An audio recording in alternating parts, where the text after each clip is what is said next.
Hi hello ನಮಸ್ಕಾರ. Movie campus ಚಾನಲ್ಗೆ ನಿಮಗೆಲ್ಲ ಸ್ವಾಗತ. ಇತ್ತೀಚೆಗೆ ರಾಜ್ಯ ಪ್ರಶಸ್ತಿ ಬಂದ 777 ಚಾರ್ಲಿ ಬಗ್ಗೆ ಮಾತಾಡೋಕ್ಕೆ ನಾವಿಲ್ಲಿ ಬಂದಿದ್ದೀವಿ. ಅದರಲ್ಲಿ ವಿಶೇಷವಾಗಿ ನಾಯಕ ನಟ ರಕ್ಷಿತ್ ಶೆಟ್ಟಿ ಅವರಿಗೆ ಅತ್ಯುತ್ತಮ ಶ್ರೇಷ್ಠ ನಟ ಪ್ರಶಸ್ತಿ ಬಂದಿದೆ. ಹೌದು, ಸ್ವಲ್ಪ ತಡ ಆಯ್ತು ಪ್ರಶಸ್ತಿ ಪ್ರಕಟ ಆದ್ರೂ. ಅಂದ್ರೆ ಈ 777 ಚಾರ್ಲಿ ಬಿಡುಗಡೆ ಆದಾಗ ಸಾಕಷ್ಟು ಅಂದ್ರೆ ತುಂಬಾ ಜನಕ್ಕೆ ಇಷ್ಟ ಆಗಿತ್ತು. ಅದು ತುಂಬಾ ಡಿಫ್ರೆಂಟ್ ಆಗಿತ್ತು. ನಾಯಿಯೊಂದಿಗೆ ಒಂದು ಪಿಕ್ಚರ್ನ ತೆಗೆಯೋದು ಅಂತಂದ್ರೆ ಅದು ಒಬ್ಬ ಹೀರೋ ಮತ್ತೆ ನಾಯಿ ಎರಡೇ ಕ್ಯಾರೆಕ್ಟರ್ ಇರೋ ಪಿಕ್ಚರ್. ಅದು ಹೌದು, ಡಿಫ್ರೆಂಟ್ ಆಗಿತ್ತು. ಹೌದು, Kiran Raju first time direction movie ಅನ್ನುವಂಥದ್ದು ಅದೊಂದು ಹೈಲೈಟ್ ಆಗಿತ್ತು. ಹೌದು. ರಕ್ಷಿತ್ ಶೆಟ್ಟಿ ಬಗ್ಗೆ ನಿಮ್ಗೆ ಏನ್ ಅನ್ಸುತ್ತೆ ಶರತ್ ಅವರೇ? ರಕ್ಷಿತ್ ಶೆಟ್ಟಿ ಅವರು ಇತ್ತೀಚೆಗೆ ನಾಪತ್ತೆ ಆಗಿದ್ದಾರೆ. ಇದೇನಕ್ಕೆ ಎಲ್ಲರಿಗೂ ಗೊತ್ತು. ಸ್ವಲ್ಪ ದಿನಗಳ ಮುಂಚೆ ಅವರ ಅಭಿಮಾನಿಗಳೇ ಒಂದು ಪೋಸ್ಟ್ ಹಾಕ್ತಿದ್ರು ಸೋಷಿಯಲ್ ಮೀಡಿಯಾದಲ್ಲಿ, ರಕ್ಷಿತ್ ಶೆಟ್ಟಿ ಅವರು ಕಾಣೆಯಾಗಿದ್ದಾರೆ, ಹುಡುಕಿ ಕೊಡಿ ಅಂತ ಅಂದ್ಬಿಟ್ಟು. ಯಾಕೆಂದ್ರೆ ಅವರು ರಿಚರ್ಡ್ ಆಂಟನಿ ಫಿಲ್ಮ್ ಮಾಡ್ತೀನಿ ಅಂತ ಹೊರಟು ಸುಮಾರು ವರ್ಷಗಳಿಂದ ಅದೇ ಒಂದು ಸ್ಕ್ರಿಪ್ಟ್ಗೋಸ್ಕರ ಎಲ್ಲ ಕಡೆ ಬೇರೆ ಬೇರೆ ಊರುಗಳಿಗೆ ಹೋಗಿದ್ದಾರೆ. ಆ ತರ ಒಂದು ಸುದ್ದಿಗಳು ಆವಾಗ ಬರ್ತಾ ಇತ್ತು. ಹೌದು ಶರತ್ ಅವರೇ, ಸಪ್ತಸಾಗರದಾಚೆ ಸೈಡ್ ಎ ಸೈಡ್ ಬಿ ಮಾಡಿದ್ಮೇಲೆ ಅವರು ಕಾಣಿಸ್ತಾನೆ ಇಲ್ಲ ಪಿಕ್ಚರ್. ಹೌದೌದು, ಅದೊಂದು last cricket world cup time ಅಲ್ಲಿ ರಿಲೀಸ್ ಆಗಿರೋ ಫಿಲಮ್. 2017 ಮಾತ್ರ ಇನ್ನೊಂದು ಕ್ರಿಕೆಟ್ ವರ್ಲ್ಡ್ ಕಪ್ ಬರುತ್ತೆ. ಬಟ್ ರಕ್ಷಿತ್ ಶೆಟ್ಟಿ ಅವರಿಂದ ಯಾವುದೇ ಒಂದು ಅಪ್ಡೇಟ್ ಇಲ್ಲಿ ತನಕ ಬಂದಿಲ್ಲ. ಹೌದು, ಪಿಕ್ಚರು ಏನ್ ಮಾಡ್ತಿದ್ದಾರೆ, ಪ್ರೊಡಕ್ಷನ್ ಮಾಡ್ತಿದಾರಾ ಅಥವಾ ಸ್ಕ್ರಿಪ್ಟ್ ಅಲ್ಲೇ ಇದಾರಾ, ಏನ್ ಮಾಡ್ತಿದ್ದಾರೆ ಅನ್ನೋದೇ ಗೊತ್ತಾಗ್ತಿಲ್ಲ. ಬಟ್ ಇವಾಗ ರಾಜ್ಯ ಪ್ರಶಸ್ತಿ ಬಂದಿದೆ ಅವರಿಗೆ. ಹೌದು, ಅವರಿಗೊಂದು ಅಭಿನಂದನೆಯನ್ನು ಹೇಳ್ತೇವೆ. ಜೊತೆಗೆ ಇನ್ನಷ್ಟು ಬೇಗ ಪಿಕ್ಚರ್ ಬರಲಿ ಅಂತೇಳಿ ನಾವು ಈ ಮೂಲಕವಾಗಿ ಅವರಿಗೆ ಕೇಳ್ತಾ ಇದ್ದೀವಿ. ಯಾಕಂದ್ರೆ ಈ ವರ್ಷ ಬರೀ ಶೆಟ್ರ್ ಬಳಗ, ಶೆಟ್ರ್ ಗ್ಯಾಂಗ್ ಅಂತ ಹೇಳಿದ್ರೆ ನಮ್ಮ ಇವರು ರಾಜ್ ಬಿ ಶೆಟ್ಟಿ ಅವ್ರಿಗೆ ಸ್ವಲ್ಪ ಬೇಜಾರಾಗುತ್ತೆ, ಗೊತ್ತಿಲ್ಲ. ಶೆಟ್ರ್ ಬಳಗ ಅಂತ ಹೇಳೋಣ. ಶೆಟ್ರ್ ಬಳಗದಿಂದ ಸಾಕಷ್ಟು 2 ಮೂವಿ ಬಂದಿದೆ ಈ ವರ್ಷ. ಹೌದು, ಸಕ್ಸಸ್ಫುಲ್ ಮೂವಿಗಳು. ಹೌದು, ಸೂಫ್ರಾಮ್ಸ್ ಅವರು ನಿರ್ಮಾಣ ಮಾಡಿದ್ರು. ಆಲ್ಮೋಸ್ಟ್ ಒಂದು ಇಡೀ ಫಿಲಮ್ ನ ಹಿಂದೆ ಅವರು ನಿಂತಿದ್ರು. ಇಂಥದ್ದೊಂದು ಒಳ್ಳೆ ಅಂದ್ರೆ first blockbuster film of the year ಮಾಡಿದ್ರು ಅದನ್ನ. ಹೌದೌದು, ಅದು ಜನರೇ ಗಳಿಸಿರೋದು ಅನ್ನೋದು ಮತ್ತೊಂದು ವಿಶೇಷ. ಆಮೇಲೆ ಇತ್ತೀಚೆಗೆ ಒಂದು ಕೆಲವು ದಿನಗಳ ಮುಂಚೆ ಅಂದ್ರೆ ಅಕ್ಟೋಬರ್ 2ರಿಂದ ಕಾಂತಾರದ ಸದ್ದು ವಿಶ್ವದಾದ್ಯಂತ ಸದ್ದು ಮಾಡ್ತಾ ಇದೆ. ಎಲ್ಲೇ ನೋಡಿದ್ರೆ ನೀವು ಮೊಬೈಲ್ ಸುಮ್ಮನೆ ಓಪನ್ ಮಾಡಿದ್ರೆ ಸಾಕು, ಬರೀ ಕಾಂತಾರ ಅಂತ ಬರ್ತಾ ಇದೆ. ಬರೀ ನಮ್ಮ ಕನ್ನಡದಲ್ಲಿ ಮಾತ್ರ ಅಲ್ಲ, ಆಲ್ಮೋಸ್ಟ್ ಎಲ್ಲಾ ಕಡೆ ಬೇರೆ ಭಾಷೆಯಲ್ಲೂ ಕೂಡ. ಹೌದು, ತುಂಬಾ ಭಾಷೆಗಳಲ್ಲಿ ತುಂಬಾ ಇಷ್ಟ ಆಗಿದೆ. ಕಾಂತಾರದ ಮುಂದೆ ಎಲ್ಲಾ ದೊಡ್ಡ ಸ್ಟಾರ್ ಫಿಲ್ಮ್ಗಳೇ ಹಿನ್ನಡೆ ಆಗಿ ಕೂತಿದೆ. ಇಬ್ರು ಶೆಟ್ರುಗಳು ಇವಾಗ ಬೇರೆ ಒಂದು ಸೌಂಡ್ ಮಾಡ್ತಾ ಇದ್ದಾರೆ ಸಿನಿಮಾ ರಂಗದಲ್ಲಿ ಅಂತ. ಈ ಒಂದು ಸಂದರ್ಭದಲ್ಲಿ ನಾವು ರಕ್ಷಿತ್ ಶೆಟ್ಟಿ ಅವ್ರನ್ನ ತುಂಬಾ ಮಿಸ್ ಮಾಡ್ಕೊಳ್ತಾ ಇದ್ವಿ. ಯಾಕಂದ್ರೆ ರಿಷಬ್ ಶೆಟ್ಟಿ ಅವ್ರ ಜೊತೆ ಆರಂಭದಿಂದಲೂ ಸ್ನೇಹಿತರಾಗಿ, ಆಮೇಲೆ ಸಿನಿಮಾ ನಿರ್ಮಾಣದಲ್ಲಾಗ್ಲಿ ಯಾವುದೇ ವಿಷಯದಲ್ಲಾಗ್ಲಿ ಇಬ್ರು ಜೊತೆಗಿದ್ದವರು. ಕಿರಿಕ್ ಪಾರ್ಟಿ ಕಾಲದಿಂದನೂ ತುಂಬಾ ಕ್ಲೋಸ್ ಆಗಿದ್ದವರು. ಹೌದೌದು, ರಕ್ಷಿತ್ ಶೆಟ್ಟಿಗೆ ಕಿರಿಕ್ ಪಾರ್ಟಿ ನಿರ್ದೇಶಿಸಿ ಅವ್ರಿಗೊಂದು ಲೈಫ್ ಕೊಟ್ಟಂತವ್ರು. ಅದಕ್ಕಿಂತ ಮುಂಚೆ ಉಳಿದವರು ಕಂಡಂತೆ ಟೈಮಲ್ಲೂ ಇಬ್ರು ಜೊತೆಗಿದ್ರು. ಆದ್ರೆ ಈ ಒಂದು ಸಂದರ್ಭದಲ್ಲಿ ಅವ್ರನ್ನ ತುಂಬಾ ಜನ ಅಂದ್ರೆ ಸಿನಿ ಪ್ರೇಕ್ಷಕರು ತುಂಬಾ ಮಿಸ್ ಮಾಡ್ಕೊಳ್ತಾ ಇದ್ದಾರೆ. ಈಗ ರಕ್ಷಿತ್ ಶೆಟ್ಟಿ ಕೆಲವೊಂದು ಪಿಕ್ಚರ್ ಪ್ರೊಡಕ್ಷನ್ ಮಾಡ್ತೀವಿ ಅಂತೇಳಿ ಹೊರಟರು. ಅದೇ ಮತ್ತೊಂದು ಇಬ್ಬನಿ ತಬ್ಬಿದೇಳೆಯಲ್ಲಿ ಆವಾಗ್ಲೇ ನೋಡಿದ್ರು ನಾವು ಅವ್ರನ್ನ ಲಾಸ್ಟ್. ಯಾಕಂದ್ರೆ ಅವರು ಇವಾಗ ಯಾವ ಸಿನಿಮಾ ಸಮಾರಂಭಗಳಲ್ಲಿ ಬರ್ತಾ ಇಲ್ಲ. ಇತ್ತೀಚೆಗೆ ಯಾವ್ದೋ ಒಂದು ಅಮೆರಿಕದಲ್ಲಿ ಒಂದು ಕಾರ್ಯಕ್ರಮದಲ್ಲಿ ಏನೋ ಕಾಣಿಸಿದ್ರು.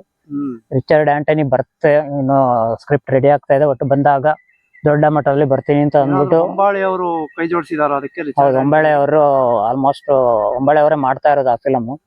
ಆದ್ರೆ ಸರಿಯಾದ ಸ್ಕ್ರಿಪ್ಟ್ ರೆಡಿ ಆಗಿಲ್ಲ. ಒಂದಷ್ಟು ಜನ ಏನೋ ಮಾತಾಡ್ತಾ ಇದ್ರು ಅಂತಂದ್ರೆ ಇದು ಬಹುಶಃ ಈ ಫಿಲಮ್ ಬರೋದು ಡೌಟ್. ಯಾಕಂದ್ರೆ ಉಳಿದವರು ಕಂಡಂತೆಯ ಒಂದು ಮುಂದಿನ ಭಾಗ ಅವ್ನು ರಿಚರ್ಡ್ ಆಂಟನಿ ಎಲ್ಲಿಂದ ಬಂದ ಏನೋ ಅಂತ ಅದು ಡೀಟೇಲ್ಸ್ ಇರೋದು ಆಕ್ಚುಲಿ ಸಿನಿಮಾದಲ್ಲಿ. ಅದು ಒಬ್ಬೊಬ್ರು ಹೇಳ್ತಾರೆ ಅವರು ಮುಂಬೈಗೆ ಹೋದ್ರು, ದುಬೈಗೆ ಹೋದ್ರು, ಅಮೆರಿಕಕ್ಕೆ ಹೋದ್ರು ಸ್ಕ್ರಿಪ್ಟ್ ಬರೆಯೋಕೆ, ಹಾಗೆ ಹೇಗೆ ಅಂತ. ಅಲ್ಲಿನ ಕೆಲವು ಜಾಗಗಳನ್ನ ನೋಡ್ಕೊಂಡು ಅದಕ್ಕೆ ಅಲ್ಲಿಂದ ಇನ್ಸ್ಪೈರ್ ಆಗಿ ಹೊಸ ಸ್ಕ್ರಿಪ್ಟ್ ಬರೀತಾ ಇದಾರೆ ಅಂತ ಹೇಳ್ತಾ ಇದ್ರು. ಆದ್ರೆ ಯಾವುದೇ ಒಂದು ಕ್ಲಾರಿಟಿ ನಮ್ಗೆ ಸಿಕ್ಕಿಲ್ಲ. ಅದರಲ್ಲೂ ರಕ್ಷಿತ್ ಶೆಟ್ಟಿ ಅವರ ಒಂದು ಅಭಿಮಾನಿಗಳಿಗಂತೂ ತುಂಬಾ ನಿರಾಸೆ ಆಗಿದೆ. ಹೌದು, ಅಲ್ಲ ನಾವು ಯಾವ್ದೇ ಹೇಳೋದು, ಈಗ ರಕ್ಷಿತ್ ಶೆಟ್ಟಿ ಅಂತಲ್ಲ, ಯಾವ್ದೇ ಸ್ಟಾರ್ ಆದ್ರೂ ಒಂದು ವರ್ಷ ಅಥವಾ 2 ವರ್ಷದಲ್ಲಾದ್ರೂ ಒಂದ್ಸತಿ ಮೂವಿ ಬರ್ಬೇಕು ಅಲ್ವಾ. ಮೂವಿ ಬರದೇ ಇದ್ರೆ ಏನಾಗುತ್ತೆ, ನಾವು ಆ ಸ್ಟಾರ್ನ ನೆನಪೇ ಬಿಡ್ತಾರೆ ಜನ ಇದಾರೆ ಅನ್ನೋದು. ತುಂಬಾ ಜನ ಹೇಳ್ತಾ ಇದ್ರು ಸಿಂಪಲ್ ಆಗಿ ಯಾವ್ದಾದ್ರು ಒಂದು ಮೂವಿಲಿ ಮಾಡ್ತಾನೆ ಈ ಸ್ಕ್ರಿಪ್ಟ್ ರೆಡಿ ಮಾಡ್ಬೋದಾಗಿತ್ತು. ಬಟ್ ಅವ್ರ ತಲೆಯಲ್ಲಿ ಏನಿದೆಯೋ ಗೊತ್ತಿಲ್ಲ. ಅವರು ಅಂದ್ರೆ ಯಾವುದೇ ಒಂದು ಕೆಲಸ ಮಾಡಿದ್ರು ಅನ್ನೋದೊಂದು ಪರ್ಫೆಕ್ಟ್ ಆಗಿ ಮಾಡ್ತಾರೆ ಅನ್ನೋದು ನಮ್ಗೆಲ್ಲ ಗೊತ್ತಿರೋ ವಿಷಯ. ಪರ್ಫೆಕ್ಷನ್ ಇರ್ಲಿ, ಹ್ಮ್. ಬಟ್ ಜನಕ್ಕೆ ಅದಕ್ಕೆ ಇದು ಕೊಡ್ಬೇಕಲ್ಲ, ಏನಾದ್ರೂ ಒಂದು ಅಪ್ಡೇಟ್ ಕೊಡ್ಬೇಕಲ್ವಾ.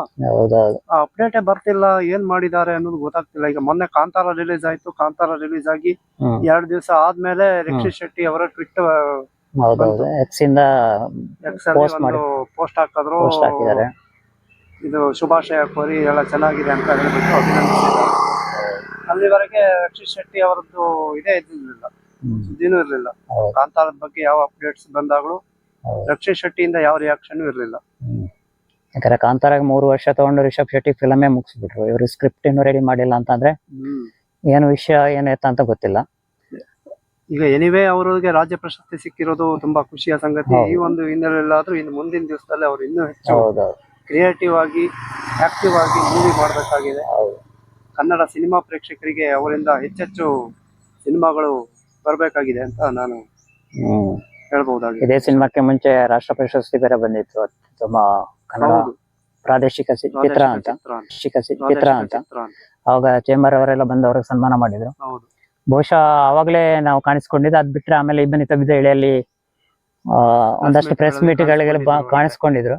ಅದ್ ಬಿಟ್ರೆ ಸ್ನೇಹಿತರ ಇಷ್ಟೊಂದು ಮೂವೀಸ್ ಬಂದಾಗ್ಲೂ ಅವರು ಯಾವ ಪ್ರೀಮಿಯರ್ ಶೋಗೂ ಬಂದಿರ್ಲಿಲ್ಲ, ಬೆಂಗಳೂರಲ್ಲೂ ಕಾಣಿಸ್ಕೊಂಡಿಲ್ಲ. ಬೇರೆಯವರ ಫಿಲಂಗಳಿಗೂ ಶೆಟ್ರ್ ಫಿಲಂಗಳಿಗೂ ಅವರು ಕಾಣಿಸ್ಕೊಂಡಿಲ್ಲ, ಸಪೋರ್ಟ್ ಮಾಡಿರೋದು ಆ ತರದ್ದೇನು ಇದ್ದ. ಯಾಕಂದ್ರೆ ನಿಮ್ಗೆ ನೆನಪಿರ್ಬೋದು, ಕಾಂತಾರ ಇದಕ್ಕಿಂತ ಮುಂಚೆ ಬಂದಿರೋ ಸಿನಿಮಾದಲ್ಲಿ ಅವ್ರ ಪ್ರೀಮಿಯರ್ ಶೋ ಅಲ್ಲಿ ಬಂದು ರಿಷಬ್ ಶೆಟ್ಟಿ ಅವರ ಒಂದು ಮೂವಿನ ನೋಡಿ ಖುಷಿ ಪಟ್ಟು ಹಿಂದ್ಗಡೆಯಿಂದ ಬಂದು ತಪ್ಕೊಂಡಿರೋ ಸೀನ್ ಇವಾಗ್ಲೂ ವೈರಲ್ ಆಗ್ತದೆ, ಮತ್ತೆ ಮತ್ತೆ ಸೋಷಿಯಲ್ ಮೀಡಿಯಾ ಬರ್ತಾ ಇದೆ. ಬಹುಶಃ ಆಕ್ಚುಲಿ ತುಂಬಾ ಜನಕ್ಕೆ ಇದು ಒಂಥರ ಏನಪ್ಪ ಅಂದ್ರೆ ಸ್ವಲ್ಪ ಒಂದ್ ಕಡೆ ಬೇಜಾರು ಇದೆ. ಯಾಕಂದ್ರೆ ಇತ್ತೀಚೆಗೆ ರಶ್ಮಿಕಾ ಮಂದನ ಅವರ ಎಂಗೇಜ್ಮೆಂಟ್ ಕೂಡ ಆಗಿದೆ. ಬಿಡಿ, ಅದು ಅಲ್ಲ ಸುಮಾರು ಜನ ತಳುಕಾಗ್ತಾ ಇರೋದು ಈ ಶೆಟ್ರದ್ದು ಪಾಪ ಯಾಕೆ ಈ ತರ ಆಗಿದೆ. ನಿರ್ದೇಶಕ ಸ್ಟುಡಿಯೋಸ್ ಅಂತ ಒಂದು ಒಳ್ಳೆ ಫಿಲಂ ಸಂಸ್ಥೆಯನ್ನ ಮಾಡಿ ಕೂಡ ಶೆಟ್ರು ಕಾಣಿಸಿಲ್ಲ ಅಂತ ಅಂದ್ರೆ ಹೆಚ್ಚಿನ ಅವರ ಅಭಿಮಾನಿಗಳಿಗೆ ಅಂತಲ್ಲ, ಎಲ್ಲ ಆಲ್ಮೋಸ್ಟ್ ಎಲ್ಲ ಕನ್ನಡ ಚಿತ್ರರಂಗದ ಸಿನಿ ಪ್ರೇಕ್ಷಕರಿಗೆ ಸ್ವಲ್ಪ ಕಷ್ಟ ಆಗ್ತದೆ ಈ ವಿಷಯ. ಇರ್ಲಿ, ಬಹುಶಃ ನನ್ಗನ್ಸುತ್ತೆ ಸದ್ಯದಲ್ಲೇ ಯಾವ್ದಾದ್ರು ಅಪ್ಡೇಟ್ ಕೊಡ್ಬೋದು, ದೊಡ್ಡದಾಗಿ ಏನೋ ಅಪ್ಡೇಟ್ ಕೊಡೋ ಚಾನ್ಸಸ್ ಇದೆ ಅಂತ ಅನ್ಸುತ್ತೆ. ನೋಡೋಣ, ಕಾದ ನೋಡೋಣ ಅನ್ನೋದು ನಮ್ಮ ಆಶಯ ಕೂಡ. ಹೌದು ಕೂಡ. ಒಂದು ಈಗ ದೀಪಾವಳಿ ಬರ್ತಾ ಇದೆ, ಅಟ್ಲೀಸ್ಟ್ ದೀಪಾವಳಿ ಟೈಮ್ ಅಲ್ಲೇ ರಕ್ಷಿತ್ ಶೆಟ್ಟಿ ಅವರ ಹೊಸ ಪಿಕ್ಚರ್ ಅಥವಾ ಯಾವ್ದೋ ಒಂದು ರೀತಿಯಲ್ಲಿ ಒಂದು ಅಪ್ಡೇಟ್ ಅವ್ರ ಕಡೆಯಿಂದ ಬರ್ಬೇಕು. ಹೌದು, ಕಾದು ನೋಡೋಣ ಅನ್ನುವಂಥದ್ದು ನಮ್ಮ ಎಲ್ಲರ ಹಾರೈಕೆ.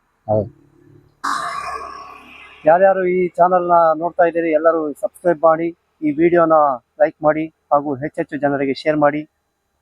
ನಮಸ್ಕಾರ.